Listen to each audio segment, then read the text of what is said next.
It was rare for anyone to see him like this. We got the wrong person, okay? What? Edgar still didn't understand. I've got the witnesses' statements and everything. What could I have gotten wrong? But are you really sure? Did you look into whether this guy's being framed? The commissioner growled. And the witnesses? Are they trustworthy? Or are they on it too? A screw-up like this could end real bad for both of our careers. Captain Hayes swallowed, thinking that he was in trouble. He might have made a mistake this time. Let's go talk to him. In the interrogation room, Chase had his hands cuffed to the table. He maintained a relaxed expression on his face. He didn't think this matter was serious because he knew that he was in the right and the truth would come out. He was just still wondering why all this had happened. Chad. If it really is Chad behind this, I don't know what I'm gonna do to him. At this moment, the door to the interrogation room opened. Louie took out the key and unlocked the handcuffs, then apologized. Sorry, Mr. Rothman, we looked at the evidence the investigation turned up, and it seems we've made a horrible mistake. On behalf of the entire Lauderville Police Department, I'm sorry. Looking at the commissioner, Edgar was puzzled. Hold on, sir, we can't just let him go easily. Evidence points him to being responsible, and the witness also testified against him. We can't say it was a mistake, can we? Mistake? The moment he said that, Louie got angry. After so many years as a policeman, have you really forgotten how to do a proper investigation? He took out his cell phone and tossed it over. There was a video on it, sent by Tim. He has already found out a few of the thugs involved in the incident. And in the video, they admitted that this was a setup done on purpose to frame Chase. After watching the video, Edgar connected the dots and finally figured things out. He had indeed made a mistake. You disappoint me, Louie said. Capturing a good man without due process reflects terribly on you as captain of the present. I'm sorry, Commissioner. Mr. Rothman, we were a bit hasty on the investigation. I apologize for what I did and for what I said to you. Chase nodded. I accept your apology. This wasn't your fault. You were just doing your job and enforcing the law. Edgar nodded quietly, relieved that Chase forgave him. Louie didn't let that go so easily. With a snort, he said hastily, Captain Hayes, from today you will be on desk duty for 3 months. Yes, sir. Edgar didn't dare to complain. He could only accept a nod, knowing that he could have lost his career. After doing all this, Louie breathed a sigh of relief. He personally escorted Chase out of the police building. Watching him drive away in the car, the commissioner breathed a sigh of relief. His career had been saved. The more he thought about it, the angrier Edgar got. He took out his phone and called Chad, cursing him the moment he picked up. Chad Manson, your despicable tricks almost cost me my job. From now on, I don't know you. Don't ask me for any favors in the future. Chad had been watching television, still gloating over Chase's arrest. When he heard Edgar's reprimand, he was stunned for a moment. Captain Hayes, are you... Did you even hear me?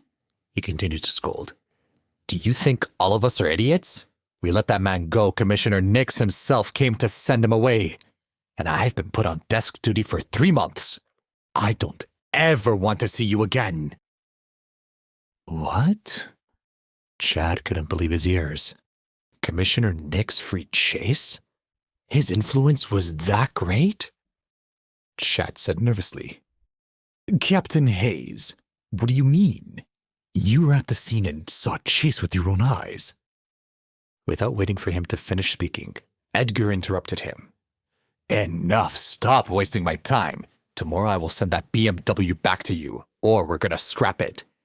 If I hear of any other tricks like that again, it's gonna be you behind bars. Plop. The line went dead. Chad panicked. Why? Why did Chase get out so quickly? How would Chad make a move on Celia now? Chad was furious. Something wasn't right. Jamie must have ratted him out. That must be it. Or Edgar got scared because of the car. As soon as he thought of this, Chad picked up his cell phone and called Jamie. Hey. It wasn't the voice Chad had expected. Chase sneered and said in a low voice, Chad, you weren't expecting me, were you? Bro. Chad pretended to be pleasantly surprised. You're already out? I'm fine. He matched the happy tone. Aren't you going to ask where I am now? Feeling flustered, Chad stammered. Yeah, where are you? Blip. The call ended. A rumbling began around his house. The windows, the door, and the balcony all burst open. In an instant, dozens of people appeared at Chad's house. The leader of one was Chuck's men, Lucas. The group fanned out, blocking all the exits. Chad was frightened and quickly asked, Who are you? Who let you in? Me. A voice sounded and his eyes snapped toward the front door. Chase got out of the Mercedes-Benz and walked into the house with long steps. Chad couldn't believe it. Chuck walked a step behind Chase. Seeing the man, Chad was even more scared. What was going on? Chuck Stevens, the enforcer of the underground world, was said to have more than 500 people under his command. No one dared to mess with him. However, he was acting respectful in front of Chase. Why? Chad was stunned. Chase sat down beside him, acting like there was no one around. Chase. Chad's heart was pounding. What's with all the guys in my house?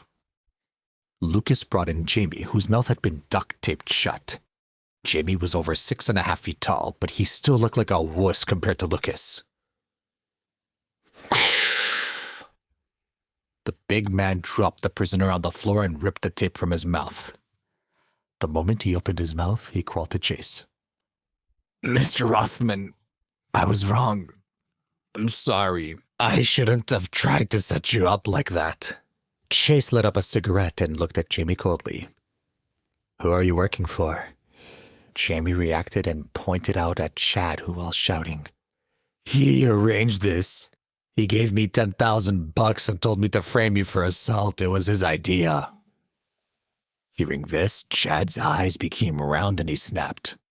Shut up! I don't even know who you are. He wasn't stupid. He knew Chase couldn't afford to mess with him.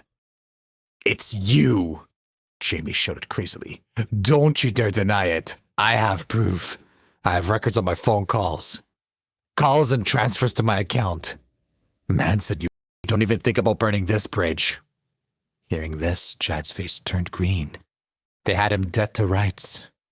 Chase nodded at Lucas and he let Jamie out. Soon there was a scream from outside the house, which quickly went silent. The atmosphere in the mansion was very cold until Chase finished the last drag of his cigarette. After putting it out, he said in a low voice, Chad, I thought that after the business with your father, you would behave a little better. You disappointed me. I've gone easy on you because we used to be friends, but this time your actions crossed the line. Not only have you messed with me, you're bringing Celia into this. You know how I feel about that, he said coldly. You can touch me, but you cannot touch her. Chad felt a chill in his heart. He hadn't expected Chase to be so forceful. He could only admit defeat. Well, man, you did a good job hiding your power. No. Chase shook his head. My power is 10,000 times more than you think. He laughed. Yeah, you're already 10,000 times more than I thought. Why are you targeting me? Because I'm unhappy, Chad snapped. I'm more handsome than you, and my family is richer than you. Why would Celia choose you over me? Why? Wait, that's not the end. You've just had a free taste. Now get the full story on the Pocket FM app, link in description. Check out our next video and playlist, and don't forget to like, share, and subscribe.